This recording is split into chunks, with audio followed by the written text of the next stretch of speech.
Olá, gestores de RPPS e membros dos comitês de investimento. Eu sou o Antônio Carlos e trabalho no Itaú Unibanco, num escritório aqui em Brasília, com o gerente José Geraldo, e atendemos RPPS. O Itaú tem uma estrutura de 3 escritórios no Brasil para atender regimes próprios de previdência. Se você ainda não conhece a nossa estrutura, por favor, visite o nosso site lá no item Poder Público e conheça a plataforma mais próxima que irá lhe atender. Peço licença a vocês para a gente bater um papo agora sobre investimento nesses momentos tão difíceis que o mundo passa. O Covid-19 veio e bagunçou as carteiras de investimento de todos os investidores no mundo inteiro. Todos os investidores estão angustiados pela perda que tiveram ali na renda variável e também na renda fixa. Quando a gente vê aquele extrato negativo, o nosso coração acelera os batimentos cardíacos, aquilo nos incomoda. Pesquisas mostram que a dor de perder é o dobro da alegria de ganhar. Portanto, quando eu ganho R$ 10, eu fico um pouquinho feliz. Se eu perco R$ 10, parece que eu perdi 100 ou que eu perdi 1.000, né? Bate aquela dor, né, gente? Bom, e aí o nosso cérebro fica muito presente, retém muito fortemente aquela imagem, a Bolsa Brasileira perdeu 29% em março. E demora a acordar para perceber e identificar a recuperação da renda variável, que, por exemplo, no mês de abril recuperou 10% em números redondos, em maio 8% em números redondos. Em 67 dias, que foi de 30 de março de 2020 até 29 de maio de 2020, a Bolsa Brasileira recuperou 37%. Na renda fixa, a gente verdadeiramente nós somos órfãos do CDI, ou viúvos do CDI, porque nós estávamos acostumados com aquela safra generosa do IMAB, do IRFM, do IDK2, que resolvia o nosso problema. Agora, como nos diz o ministro Paulo Guedes, o Brasil vai conviver com juros mais baixos e câmbio mais alto. A Selic está em 3% e tudo indica que ela irá para 2,25% na próxima reunião do Copom. Então, é hora da gente olhar a nossa carteira de investimento e fazer alguns movimentos. Eu gosto de comparar uma carteira de investimento a um time de futebol. Um time de futebol tem o campo da proteção, os jogadores de proteção, mas precisa também ter os jogadores, os atacantes, que fazem gol. A parte defensiva de investimento seria, por exemplo, IRFM1, CDI, IMAB5, aquela parte mais curta da dívida, IDK2, IDK3, Fundo de Alocação Dinâmica do Itaú, por exemplo, Fundo IMA Geral também é defensivo. E a parte de resultado? A parte de resultado de atacante é o IMAB, o IRFM, os fundos de renda variável. E nesse momento, a nossa recomendação para a renda fixa é a diversificação, a chamada macroalocação. É importante que os RPPS tenham recursos investidos em todos aqueles vetores lá, subíndices do IMA. Por exemplo, IRFM1, IRFM1+, IRFM, IMAB, IMAB5, B5+, porque cada um desses IMAs ou desses sub-IMAs produz um resultado num determinado momento, num determinado cenário, um cenário de queda, a parte pré concede mais prêmio, haja vista a rentabilidade do IRFM1 e do próprio IRFM em 2020, nos primeiros 5 meses, né, até maio. Bom, e quais os jogadores que o Itaú tem para oferecer aos RPPS no campo da renda fixa? Nós temos toda uma carteira de fundos indexados com taxa de administração bastante competitiva e temos também atacantes, temos lá o alocação dinâmica, que é um atacante defensivo. No momento de volatilidade, ele recua no CDI e protege a carteira de investimento. E no momento que tem prêmio na curva de juros, ele busca prêmio lá no IMAB, no IRFM. um modelo muito interessante que o Itaú trouxe dos Estados Unidos em 2015. Temos também a estratégia Global Dinâmico, que é um fundo novo, que vem performando muito bem. É hora da gente colocar fundos de gestão ativa na nossa carteira. Temos também um IMAB ativo, que vai muito bem, tem como meta superar o IMAB.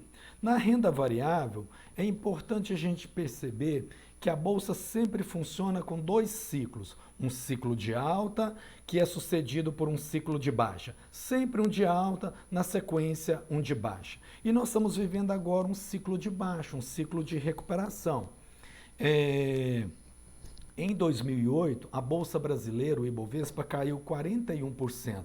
No ano seguinte, 2009, performou 82%, ou seja, recuperou.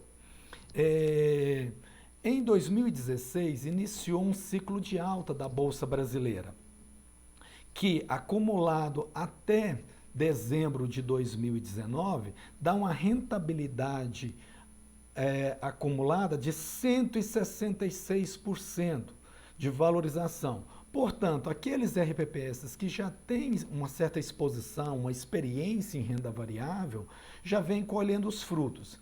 Se no passado era uma opção a renda variável, hoje com a Selic tão baixa, com juros tão baixos, e tendo passado o efeito da reforma da Previdência no IMAB, no IRFM, é imperativo escalar os jogadores, os atacantes da renda variável no nosso time. É preciso lembrar também que o investimento em renda variável sempre deve ser notado com um horizonte de longo prazo. Aquele recurso que vocês vão pagar a aposentadoria daqui 5, 10, 15, 20 anos. E o momento é oportuno, porque as cotas dos fundos de ações estão meio que em promoção, né? Os preços caíram, né? Porque a pontuação da bolsa caiu. E a bolsa vem recuperando bem, vocês já notaram, ela já está aí na casa ali dos 93 mil pontos. E quais os caminhos a gente deve trilhar para entrar na renda variável? Por exemplo, um RVPS que nunca aportou recursos na renda variável. Nós recomendamos a estratégia de aportes mensais. É uma estratégia muito interessante que está descrita no livro Investidor Inteligente, do professor Benjamin, um dos livros mais famosos no mundo sobre investimento. E funciona da seguinte maneira: o comitê reúne e define quanto deseja alocar na renda variável no ano. Por exemplo, um RPPS que tem PL lá de 100 milhões, decide aportar, por exemplo, 12% do PL na renda variável, mas ninguém sabe qual é o melhor mês para aportar. Então a gente calcula 12% de 100 milhões e tem a meta anual, 12 milhões. Divide a meta anual por 12 meses, nós teremos uma meta de 1 milhão. Aí todo mês o comitê aporta 1 milhão na renda variável, independente se a bolsa subiu ou caiu, e aí aproveitará todos os movimentos da bolsa ao longo do ano. É aquela estratégia de preço médio, semelhante quando alguém vai viajar para o exterior. Agora não está podendo, né, gente, viajar para o exterior, sobretudo para os Estados Unidos. E compra dólar todo mês. Ao final de 12 meses tem um custo médio, um preço médio de dólar e viajará tranquilo para o exterior, vai visitar lugares belíssimos. Eu desejo que vocês viajem para o exterior quando passar essa crise, né? E quais os jogadores que o Itaú oferece para os RPPS na renda variável? Por exemplo, no campo ações livres, nós temos um atacante muito eficiente chamado Momento 30. O Itaú vai na bolsa e escolhe as ações que têm um potencial de valorização. É feita análise fundamentalista para identificar aqueles papéis que têm potencial de valorização, que como a gente sabe, na bolsa tem ações que não têm potencial de valorização. E todo esse trabalho investigativo fundamentalista é feito por um time eficiente, muito competente da Itaú Asset. Temos também o jogador Itaú Dividendos, que é um jogador, é um atacante mais defensivo. No momento de muita volatilidade, a estratégia dividendos cai menos, porque são grandes empresas, empresas sólidas, são normalmente bancos, são empresas de energia, empresas de saneamento, seguradoras, são empresas que têm fluxo de caixa mais previsível. E aí vocês vão falar, Antônio Carlos, mas me fale dos atacantes internacionais que o Itaú tem. olha, o primeiro atacante internacional que a gente oferece a vocês é o Itaú Multimercado, Multimercado SP500, que espelha as 500 maiores empresas nos Estados Unidos.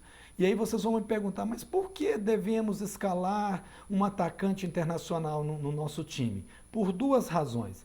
A primeira delas é que a economia americana deverá se recuperar primeiro do que a economia brasileira. Aí nós vamos capturar esses prêmios, essa valorização. E segundo, porque existe uma correlação negativa entre os ativos no Brasil e os ativos globais, os ativos lá nos Estados Unidos. Portanto, quando a gente escala um jogador SP500 na nossa carteira, a gente reduz a volatilidade geral da carteira. Ou seja, como se a gente comprasse um carro com um airbag. É um carro mais seguro do que um carro que não tem um airbag. Portanto, escalar o SP500 na carteira é uma excelente jogada e o momento é oportuno, dentro de uma estratégia de aportes mensais. Lembrando que o SP500, o multimercado SP500, não tem exposição cambial. Por outro lado, nós temos um segundo jogador que é muito importante na diversificação internacional, que é o Itaú BDR nível 1. Qual que é o perfil, o currículo desse jogador? Bom, como nós sabemos, BDR são recibos de empresas estrangeiras negociados no Brasil. Aí o Itaú vai lá, escolhe aqueles recibos daquelas empresas que têm maior potencial de valorização, seleciona e oferece aos investidores. Esse tem variação cambial, então funciona meio como um hedge, na carteira, né? Como um instrumento de proteção na carteira dos investidores. Por fim, eu gostaria de agradecer vocês pela audiência. Por favor, compartilhe esse vídeo com outros membros do comitê, que às vezes eu não tenho o celular para compartilhar via WhatsApp. O nosso agradecimento, e toda a equipe do Itaú está à disposição para atender vocês. E, sobretudo, vamos conversar sobre esse momento e vamos colocar toda a assessoria da Itaú Asset na busca de melhores resultados para vocês, para que todo mundo tenha uma carteira com gols, que tenha uma defesa eficiente, que tenha também um ataque eficiente, que produza gols que garantirão o pagamento da aposentadoria dos servidores no longo prazo. Um abraço, muito obrigado.